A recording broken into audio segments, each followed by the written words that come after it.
இந்த காரோடைய ஸ்பெக்ஸ் வெளியான போது எல்லா கார் ஆர்வலர்களும் கேட்ட முதல் கேள்வி என்ன அப்படின்னு கேட்டீங்கன்னா, இவ்வளவு பெரிய கார் இது, ஃபார்ச்சுனர், கிளாஸ்டர் மாதிரியான பெரிய கார்களோட, அந்த செக்மெண்ட் கார்களோட போட்டியிடக்கூடிய இந்த காருக்கு வெறும் 3 சிலிண்டர்கள் கொண்ட 1.5 லிட்டர் இன்ஜின் எந்த அளவுக்கு பொருத்தமானதா இருக்கும் அப்படின்னு பலரும் பல கேள்விகள் எழுப்பினாங்க.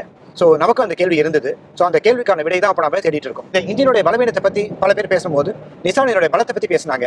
அதாவது இந்த இன்ஜின் வந்து உலகத்திலேயே முதல் முறையாக அறிமுகப்படுத்தப்படுகின்ற இன்ஜின், அதாவது வேரியபிள் கம்ப்ரஷன் பெட்ரோல் இன்ஜின். இது கார் விமர்சகர்கள் எல்லாம் வந்து இந்த காரோட இன்ஜினை பல விதமாக விமர்சனம் பண்ணும்போது நிசான் மட்டும் இந்த இன்ஜின் பற்றி ரொம்ப பாசிட்டிவாக இருந்தாங்க.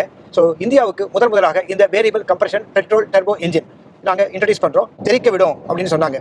காரணம் என்ன அப்படின்னு கேட்டோம்னா, எப்படி இது 1.5 லிட்டர் 3 சிலிண்டர் 161 பிஹெச்பி அளவுக்கு தான் சக்தி, 300 நியூட்டன் மீட்டர் அளவுக்கு தான் டார்க், இது எப்படி இவ்வளவு பெரிய காரை தெரிக்க விடும் அப்படின்னு பலரும் கேள்விகள் எழுப்பும்போது அவங்க சொன்ன விஷயம் என்னன்னு கேட்டிங்கன்னா, இது வந்து எஃபிஷியண்டாகவும் இருக்கும், நல்ல பவரும் கிடைக்கும், அதே சமயத்தில் மைலேஜும் கிடைக்கும். இதுதான் அவங்க சொன்னக்கூடிய ஒரு விஷயம்.